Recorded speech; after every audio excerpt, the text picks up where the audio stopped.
You got it? Do one more.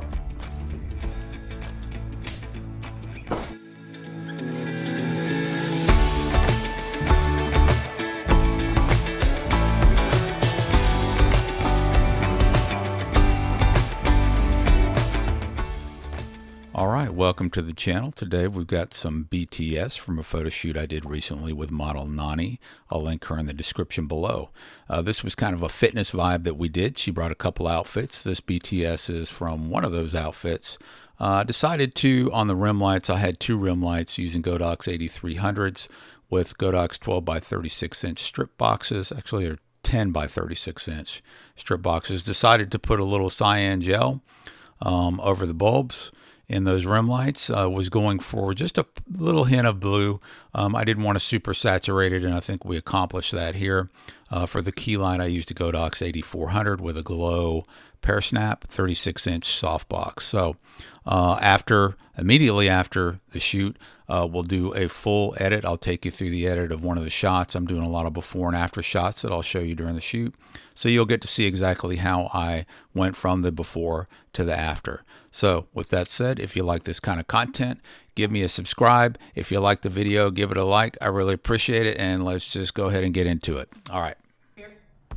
All right, so beginning of the shoot here, the first thing I'm going to do here is adjust this key light, because if you have it directly on the model, it's going to, and I'm going to try not to drop it here, it's going to desaturate the gels, the color gels that I have in the rim lights. So I'm feathering it.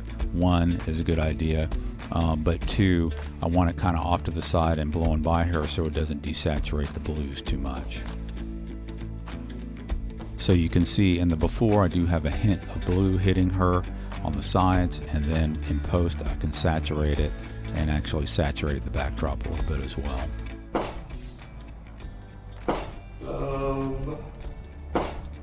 I always like it because you always know where your light is too. Yeah.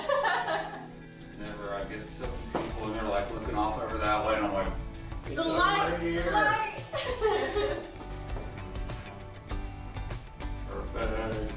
Do what you were gonna do. Like what you were gonna do. We're not gonna shoot forever because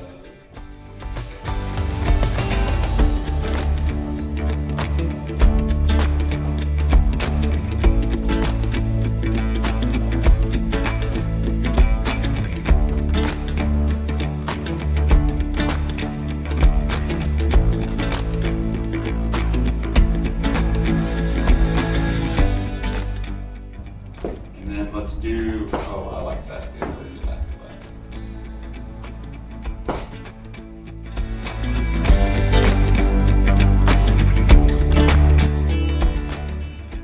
I was going to have you do the same thing, but pointing this way. This way? Yeah. The light? Yes. Okay. It looks good because we had that light over there, but I just wanted to see what it would look like over the side.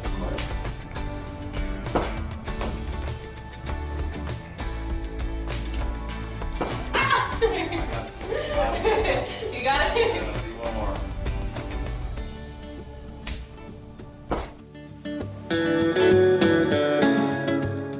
So this is going to be a video taking the softbox out.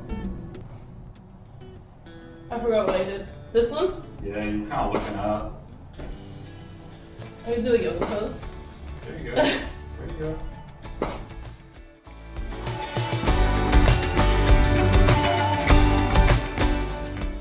One, two, three, go. And I think do you need me to exaggerate this arm? Or how is it? I don't know. I mean, that could be. Yeah, go for it. Go for it. Let's see. I liked it. It was good. Ready? One, two, three, go. Yeah, it's like an ad. Right? That's what we're going for. Seriously. Like, yeah.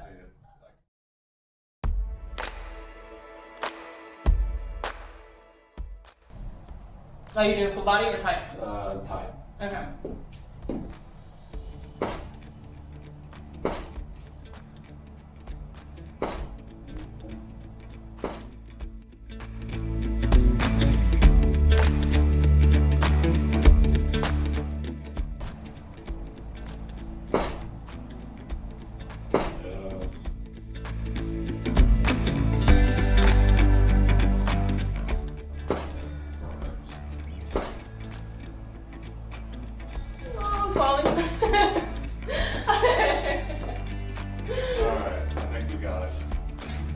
Next flip.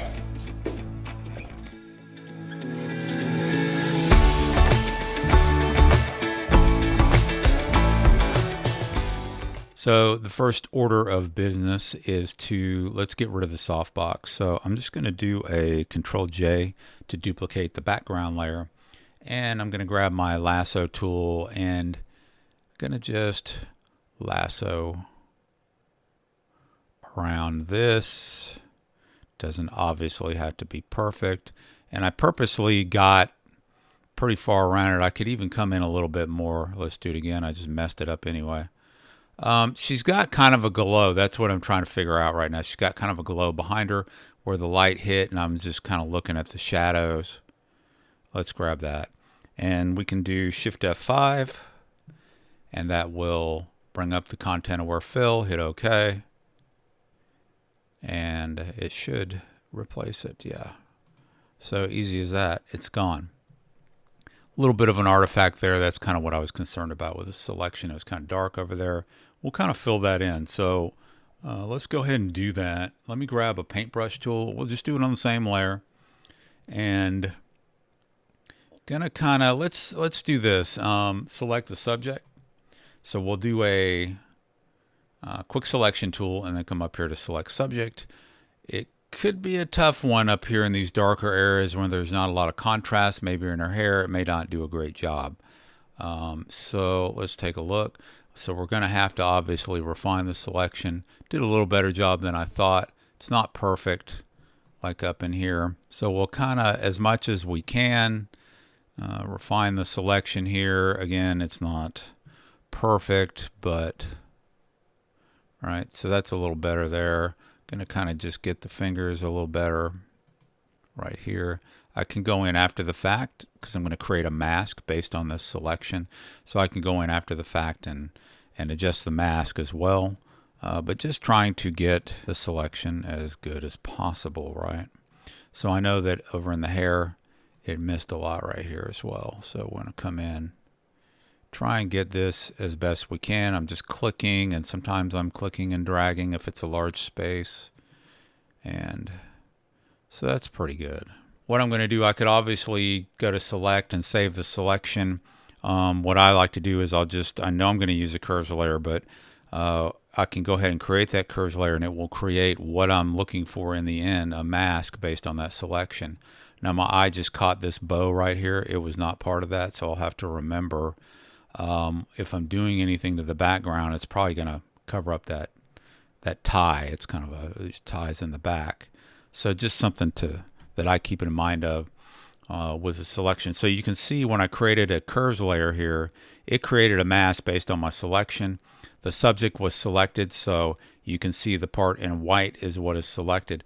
I'm really going to work on the background, so I'm going to select this mask, which it already is, and I'm going to hit Control I, and that's going to invert the selection, hence the I, right? And that's going to mean that as far as the mask is concerned, just the background, anything I do on this curves layer is only going to impact the background, right, based on that selection I made. So hopefully that's clear. One little trick is I can right click on that mask and choose add mask to selection, and look at that. So you can recreate your selection based on the mask at any time you want, right? So that's just kind of something I've always done. May not be the best way to do it, but I know I can always go back and reselect my subject just based on the mask that I created, right? So so we've got the background cleaned up pretty well. What I wanted to do with this curves layer is come over here and click on the properties off the mask and click on the property, this right here, the properties of the curve. And then up here I can choose, you know, RGB is just going to adjust the entire picture globally, right? But I can adjust the colors, right? And I can grab this little line, and you see that? I can bump up the blue, and now suddenly I'm going to turn the layer off by clicking the eyeball. I've added some blue into the shot. Pretty cool, right? So it's almost like the gels that I was using you can see them, a little bit of the blue light hit her, and a little bit, you know, on the edges it looks just like light because she's outfit is blue anyway, but there was sort of a cyan light is hitting her, but it just sort of accentuates. It's almost like the gel was hitting the background too. And it's let's go to the green because I feel like that's going to be more closer to the original color of the gels, and look at that. So now I've kind of saturated that background, right? So that's pretty cool. So now that I've done that, what I really want to do here next is get this little spot over here. I'm noticing it more and more as I add color, right? It's just kind of a dark spot. So I can do a new blank layer and go back to that mask again that I can make a selection, right click, add mask to selection. Now just the background is selected and she's not. I can then go back up, click on this layer up here, use my paintbrush tool at around 15% maybe, and kind of use my left and right bracket keys to resize my brush. Make sure your brush, click up here, make sure the hardness is set to 0%, and maybe I need to kind of emulate, there is some light fall off where it's darker up here, so maybe I just kind of emulate that, make it a little larger. Holding down the alter option just to get a sample of whatever that color is. It's not black. It's going to be more of sort of a bluish color. Maybe I just grab that right there. And I'm just trying to blend it, right? Grab this color. And I'm just doing a few swipes, trying to blend this background in. That's pretty good. I might want to grab a little bit of the lighter color. There we go. That's pretty good. I'm going to turn that layer off. That's before and that's after. So I just blended it in a little bit using a real light touch. Again, that flow of 15% kind of helps with that. The other thing I notice is this right here. There's a little dimple in the paper that drives me nuts. Maybe the easiest thing to do would probably be just to use the patch tool, but I'm going to go ahead and let's just try the clone stamp first and just see if that'll work. Because with the patch tool, I'm going to have to flatten my layers down. It doesn't work on a layer with no picture in it. So I'm trying to avoid doing that. So let me just make this a little smaller. We'll hold the alter option, grab that sample right there, and I'm just kind of going in there. Make it a little larger. Grab this sample here. All right. And I kind of got rid of that dimple a little bit. Maybe I'll go in with the paintbrush. Kind of smooth it over just a little bit. All right. Just like that. So that's pretty good. So I got rid of the dimple as well. Turn it off. And we're just cleaning up the background just a little bit. Okay, so that is pretty good. Other thing that I did, and I'll crop it. That'll be the final thing. Usually I do that first, but I'll crop it in the end. The other thing I like to do is create more of a glow in the background. And there's a couple ways you can do that. You can just use your brush tool. Make it about the size of what you want your glow to be, maybe about like that, right? And pick a color, probably a lighter color, like maybe this color here. And then I'll go to my colors and maybe I'll make it even lighter. We'll go like out to sort of in the bluish area, but a lighter blue like that maybe. And then I'm just going to do this right here, right? Probably should have done that on a new layer. Let's do that. I'm going to hit Control Z to undo. Let's put it in its own layer, right? And we'll call this layer Glow. That way we can control it, independently of the other edits. So, and I'm just going to, again, my flow is only like 15%, and I'm just going to kind of tap it a few times till I get a nice little glow there, right? And it does look like a light, right? So then we can take this mask that we did down here, because obviously it looks like it's in front of her, and I want the glow to look like it's behind her on the background. Can hold down Control Option or Control Alt, click on this mask and drag it up to the glow layer, and look at that.